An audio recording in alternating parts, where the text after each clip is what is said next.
আজকে আমরা অঙ্ক করব কোর্সে দেখি 23-3 নম্বর দাগের এর যে এমসিকিউ অঙ্কগুলো আছে তার 2 নম্বরের অঙ্কটা বলছে 2x sec a হলে 2/x tan a হয়।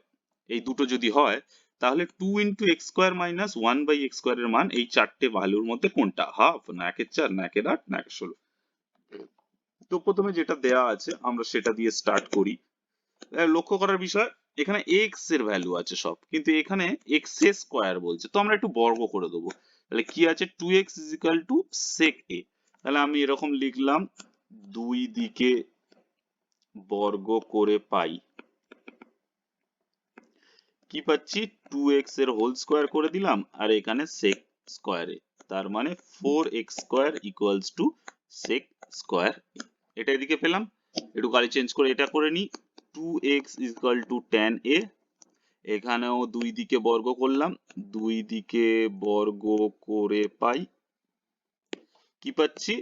2/x এর whole square is equal to tan স্কয়ারে। তাহলে এখান থেকে কি 4/x square equals to tan square a। এটা আমরা পেলাম। এবার চলে আসি যেটা দেয়া আছে, ঠিক আছে, এই জিনিসটা 2 × x স্কয়ার। তাহলে আমরা প্রথমেই স্টার্ট করলাম 2 × x square minus 1/x square, right? তাহলে এটা সমান সমান কি লিখতে পারি? 2x square minus 2/x square. কিন্তু মুশকিল হচ্ছে এখানে দেখো সব 4 দিয়ে আছে, 4/x স্কয়ার 4 × x স্কয়ার। তো আমরা এটাকে 4 করার জন্য এরকম করতে পারি, 2/2 × 2x square minus 2/x square. দেখো 2 2 কেটে গেলে 1, আমরা সাহায্য নিলাম।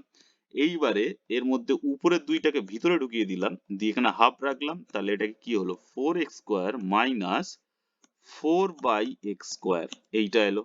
এবার আমাদের সোজা, 4x মানে তো sec স্কয়ারে, আর 4/x স্কয়ার হচ্ছে tan স্কয়ারে। তাহলে half into sec square a minus tan square a সমান সমান হাফ ইন্টু 1 বা হাফ। কারণ আমরা জানি sec আর tan এর মধ্যে দাদা ভাইয়ের সম্পর্ক কি আমরা জানি, এখানে লিখতে পারি, আমরা জানি sec square theta minus tan square theta equals to 1। তো সেইটা হচ্ছে 1 হয়ে গেছে, তো হাফ আমাদের উত্তর হলো। তার মানে এই একের দাগেরটা ঠিক, বাকি সবগুলো ভুল।